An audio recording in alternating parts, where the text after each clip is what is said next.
তোর সত্যি কি বিয়ে না রেজিস্ট্রি ম্যারেজ নাকি তোর জন্মদিন মানে বুঝতে পারছি না কিছু। সত্যি বলছি এদের নাটক দেখলে না গাটা পুরো জ্বলে যায়। क्यों क्या हुई? নিজের একদম ক্লোজ বান্ধবীর বাড়িতে নাকি কি অনুষ্ঠান জানে না, এদিকে ন্যাকামি করছে যে কি অনুষ্ঠান জানে না, এদিকে আবার বলছে বান্ধবীর নাকি বিয়ে। বান্ধবীর তো বিয়ে। লজ্জা করে না নিজের বান্ধবীর মায়ের জন্মদিনকে ভিউসের লোভে বান্ধবীর বিয়ে বলে কাজ চালাচ্ছ? বাই দা ওয়ে গাইস, আমিও প্রথমে কিন্তু এটাকে বিয়েই ভেবেছিলাম, কারণ বার্থডেতে গায়ে হলুদ, তারপরে মেহেন্দি, এইসব কে করে ভাই? ছাড়ো সব ছাপড়িদের, আই মিন বড় লোকের বড় বড় ব্যাপার। সঠিক বলেছেন। জন্মদিনকে বিয়ে বলে এদের শান্তি হয়নি। একজন বিধবা মহিলাকে কি গিফট দিচ্ছে দেখো।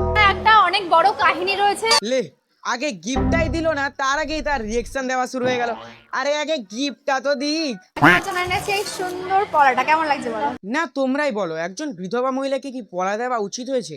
না, এত অপশন আছে, তুমি চাইলে নাকের দিতে পারো, চাইলে কানের দিতে পারো, চাইলে হার দিতে পারো, চাইলে পায়ের নুপুর দিতে পারো, কিন্তু তোমাকে বেছে বেছে ওই পলাই দিতে হলো। সঠিক বলেছেন।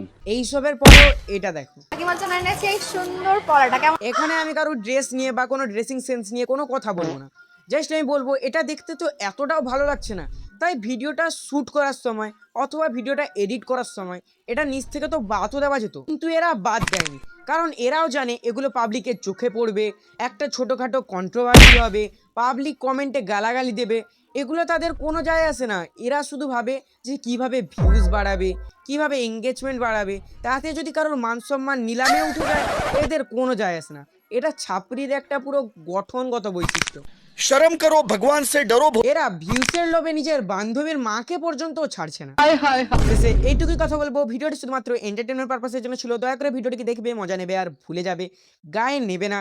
আর ভাই তোমরা সাবস্ক্রাইব করে দাও, এই মাসেই কিন্তু আমাদেরকে 3K সাবস্ক্রাইবার হিট করতেই হবে।